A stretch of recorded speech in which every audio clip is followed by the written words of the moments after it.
Hi and welcome to another video update from the Fire Brigades Union. This time we're in Edinburgh to discuss a very serious matter pertaining to cuts to the front line of the Scottish Fire and Rescue Service.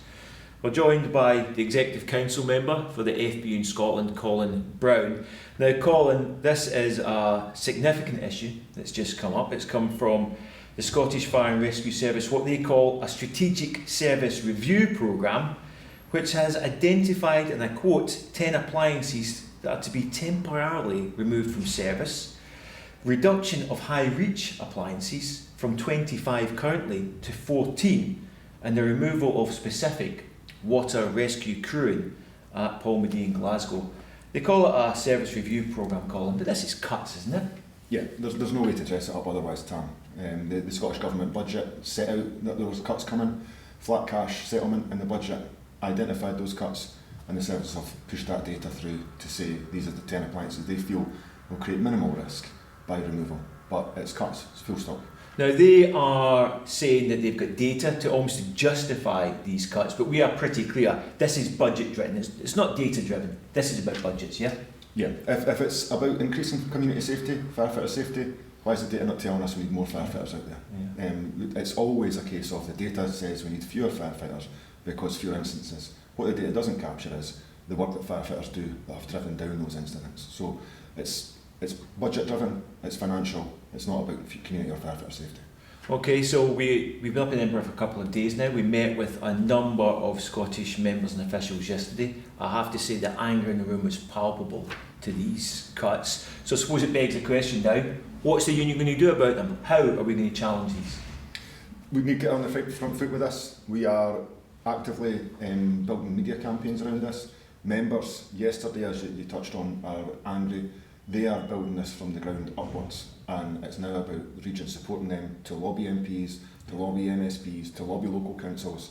Myself and the General Secretary attended a lobby of the Fife Local Council Scrutiny Committee this morning. Firefighters outside at 48 hours notice. Yeah. That's the level of anger and mobilisation. So we will be building a campaign on this to challenge these cuts and to hold the elected representatives of this government to account. Okay, so much more to come basically. Absolutely. Okay, thanks Colin. We're now joined by General Secretary Matt Wrack. Matt, as I said, this is a devastating set of cuts being proposed in Scotland. I think one of the worst aspects of it is the way that the public has been cut out of it entirely. Just to explain that quickly. Yeah, Tom, look, what I recall when the Scottish Fire Service was created from the previous 8 services, and we were given assurances this was about protecting jobs, protecting fire cover, protecting standards of service delivered to the public, and I think this is a big step back from that. And the most alarming aspect of it is that these cuts are being driven through without public scrutiny and consultation. You know, they're using the term mothballing, which is frankly insulting to firefighters and local communities. I don't think anyone believes that if these cuts go through, they will be restored. So we've got a job to do to campaign now, and we've already seen, as Colin's explained, as you have spoken about earlier, that members in Scotland are now getting organised. Fantastic short-noticed lobby in Fife this morning to say we're not having it, we're not prepared to see our fire station with a fire engine removed. That's the message that's going to go across Scotland. So just to be absolutely clear, it's a big message for the Scottish members. They are not alone. Head office, the entire FBU are behind them in this campaign. No, we've done this up and down the UK. Scottish members will have the full support of the entire union. I'm absolutely confident that those discussions are taking place. But most importantly, on the ground, members are getting organised. As I say, less than 24 hours notice, and members turned out in Glenrothes this morning, and that's fantastic to see.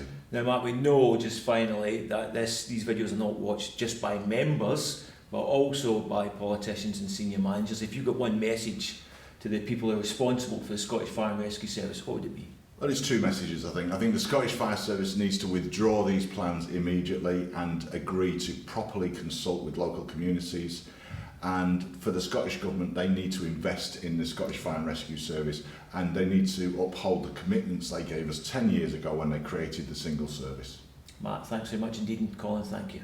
Thanks, Tam. Thanks, everyone.